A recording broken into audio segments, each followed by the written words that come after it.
So here's where we're at. We have gotten most of the house painted, or our contractor has gotten most of the house on the outside painted. We chose the color red to mimic a Scandinavian farmhouse. So in Finland, where my husband's family's from generationally, and Norway and Sweden, the farmhouses are generally painted red. And we wanted to mimic that because of Scandinavian roots. We're also going to be naming the Airbnb Talo, which quite literally on the nose means place or house in Finnish. So that's what we're doing with that. And it's board and batten siding. And we looks like a little Finnish farmhouse. We've made it about 3/4 of the way around the house as far as siding goes. And they were just finishing this side, getting to the garage, and we have found termite damage, but no living termites until a couple days ago. And then they found actual living termites. So where we've had to pull out and replace wood in some parts on lower parts, now we actually are getting it all sprayed and little termite traps and stuff. Thankfully we have the dry kind, so they go back in the ground and they don't stay in the house, however that works. Anyways, the problem is we have to deal with termites, and that kind of sucks. But that's the reality when you buy a $40,000 house from your neighbor that you're super grateful for. But stuff is arriving. Every day a giant truck comes with tile, and it's really overwhelming and stuff. So tonight we'll haul this in, so since we can't really get in the garage at the moment. This is called a rainforest, and it's the tile that will be used in the shower. It's gonna look so cool when it's wet. I'll see, I'll put some spit on it. But that will be over basically the entire bathroom, halfway down, and the whole shower area. And then we'll have cedar on top of that, mimicking a Finnish sauna. And then we'll have these like really cool kind of pebble flooring. So basically we want it to feel like you're going into the rainforest when you go in the bathroom, so you can forest bathe, which I know sounds crazy, but it will be awesome. I'm gonna paint the door like yellow, kind of like a mustardy yellow, and yellow is supposed to stand for heritage. So that's what we're kind of throwing back to and trying to be connected to as well. So the drywall's done. There is a little bit more of the texturing to do in here that our contractor's doing and spraying. If you look up, do you remember there was like a ceiling here?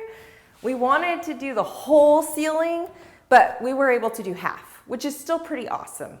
So doesn't it feel like so much bigger and open and anyways, we're really excited. Here we're gonna have an array of basket lanterns hanging down into the living room area. And here is going to be a bar with some live edge wood and pendant lights, some cool bar stools we got. Up there, that's gonna have recessed lighting in it. It will have some cool vintage letters we got in Astoria, Oregon on our last little thrifting adventure there. That will say Talo, T-A-L-O. That will look really cool with the backlighting. And then my husband's gonna make like something that plants can hang down. So we'll have like a little waterfall effect of green.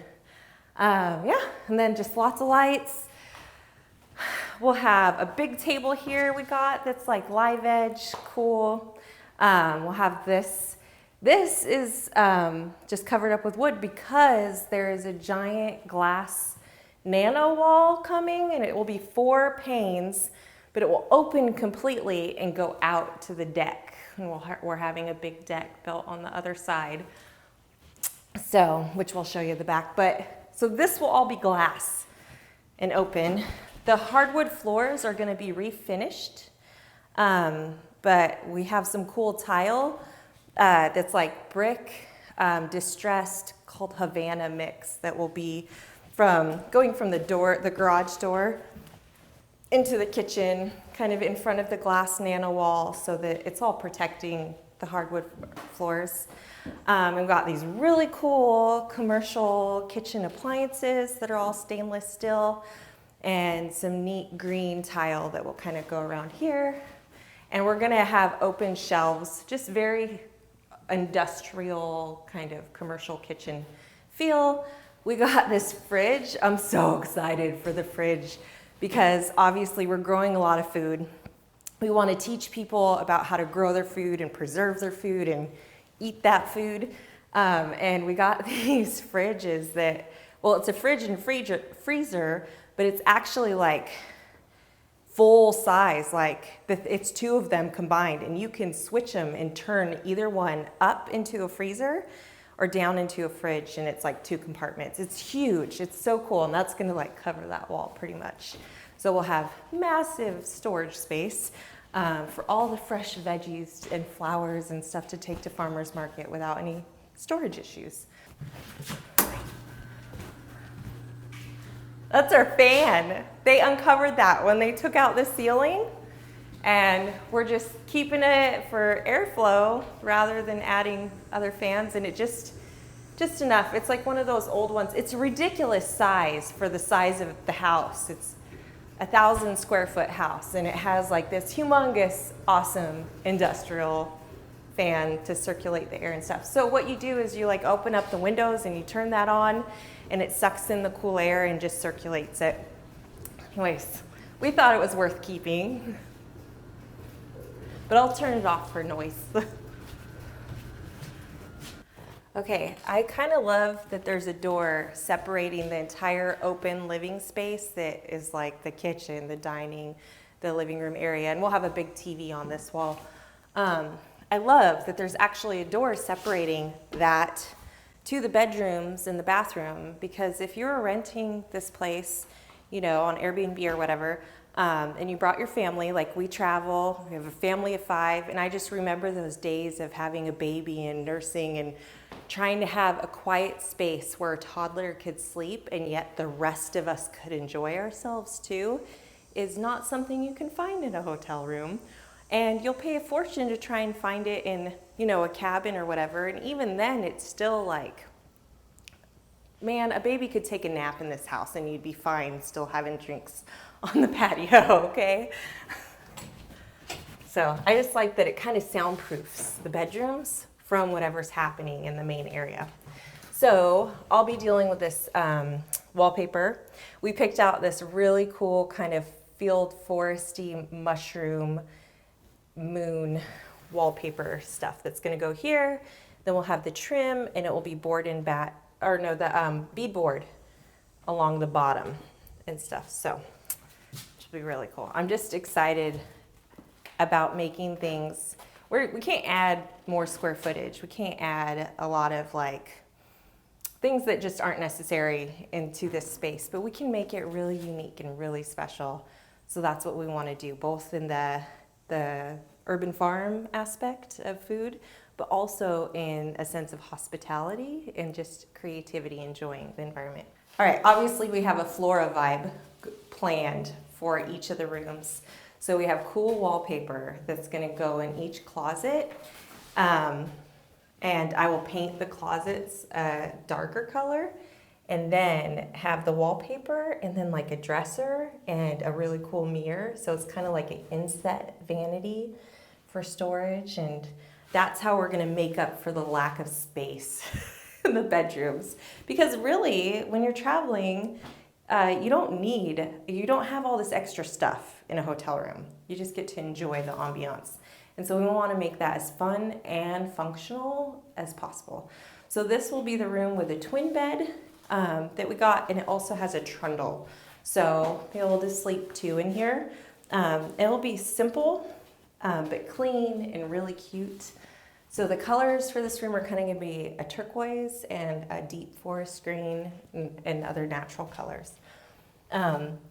We also have these, like we've been collecting bedding and baskets and stuff from literally all over the world that support ministries and nonprofits and fair trade people, and that we're just so excited to plug into this whole investment endeavor. So this is the master bedroom. Can you call it that when it's like, doesn't have its own bathroom? I don't know. This is the biggest bedroom, and it will have a queen bed there. We'll do the same thing here with a big dresser, like no closet doors, and painted cool wallpaper, inset dresser, awesome mirror there. And then we're gonna make these really cool headboards out of rugs from Bangladesh that are so cool to kind of just bring a lot of uniqueness to this space. We're over here in this corner, we actually got this really cool little desk, like it's kind of like, it's from World Market, and it's just a really awesome small desk workspace and neat rolling like velvety green chair and a cool basket from Bangladesh. And anyway, so there'll be a little workspace in the queen bedroom. So excited. All right. This is the second biggest one, and it will have a full bed, and we'll be doing the same thing with wallpaper, dresser, mirror in the closet. We're gonna keep all the paint color like this really light, neutral, not white, but like if the inside of an almond or something, just kind of like, I'm just pretending it's a cob house from the inside, you know what I mean? And stuff, so it'll be a good neutral, and then having these bright popping colors. The bathroom's like just gutted. You've seen that before. All right, we're in the back.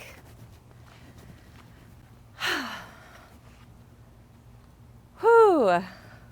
I just think about how we're gonna have so much work turning this into a food forest.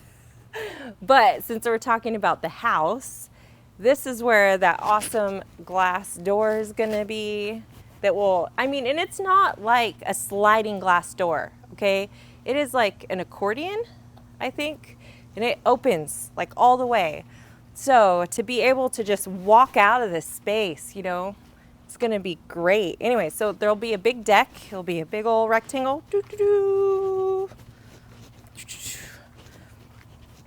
I don't know, somewhere around here. It will have an awning, a clear awning, so that it will be covered for all season, you know, for most seasons, so at least rain and sun. We'll grow some cool stuff up it. We are also going to have an outdoor tub. Da-da-da! So, about a year ago, we bought that from a friend and hauled it. Oh my gosh, it hurt so bad. Bringing it over here, and anyways, it will be refinished just like the tub in the house that we're refinishing and gonna use. We want to reuse as many things as possible. So if something like really isn't broke or is, you know, we just want to preserve that kind of history and memory and authenticity. Anyways, so outdoor tub will be over here kind of by the tree, and we'll have lights, and we just really hope it's a beautiful place to relax.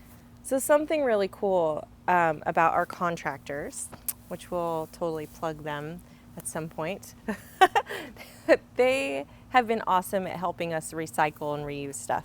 So when they pulled out some of the wood floor in order to where we're gonna tile it, they saved that to reuse in other spots where they're just reusing wood where they can.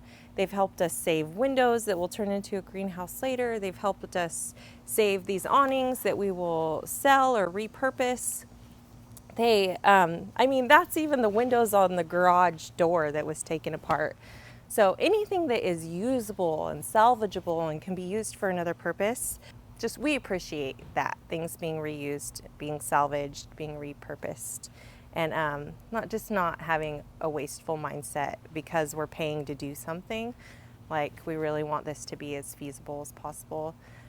Which brings up another really good point that we would like to talk about.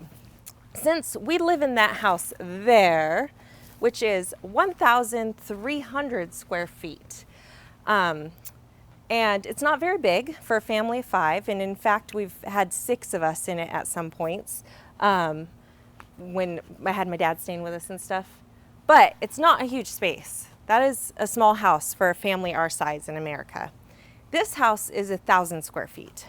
It would be totally justifiable, like we've had this conversation with friends, to just buy a bigger house for our family and go up to, you know, put it together and you got 2,300 square feet. That would be more about like the average American family of 5 dwelling. But rather than doing that, we're investing what would be the other half of a house for our family size in something that will have an actual turnaround, and we hope to see it utilized. Like I heard someone say once that like you can't sleep in your stock portfolio. And I thought that's really cool. Like who wouldn't want to just have, I mean, we're going to be able to use this too. We are excited to have a family visit from Oregon and be able to actually have somewhere comfortable for them to stay without all sharing one bathroom, because we know how frustrating that can be. So just something to think about. That's definitely something we want to have within the design of this house, is just showing how much more feasible it is to live not necessarily minimally, but in a smaller space. And if we were all just a little more content with a little less, like how much more we could do with it, is something that I feel like has changed my perspective and what makes me happy. Not saying everybody has to be on that bandwagon, but we hope that when people come here and experience this, it's not a tiny house, but it's not a big one, that maybe it will just help other Americans or people live out of the box without just having this bigger, better, faster, more kind of American dream mentality. You know what I mean? So things can be really awesome and creative and good and productive and fruitful and satisfying in small spaces. You know, I'm actually kind of jealous of this place because it will have 3 bedrooms instead of 2. You know, but we're excited to use it and to share it with the community. Anyways, we're really glad that people are with us on this journey, and we just can't wait to share it with you, to share it with people on YouTube, to share it with friends all over the world that are growing, and especially to share it with people in our local community. So stay tuned. If you're not subscribed and doing all that stuff, please do, because then we can buy more plants. That's all I really want to do. Thanks for watching. Bye.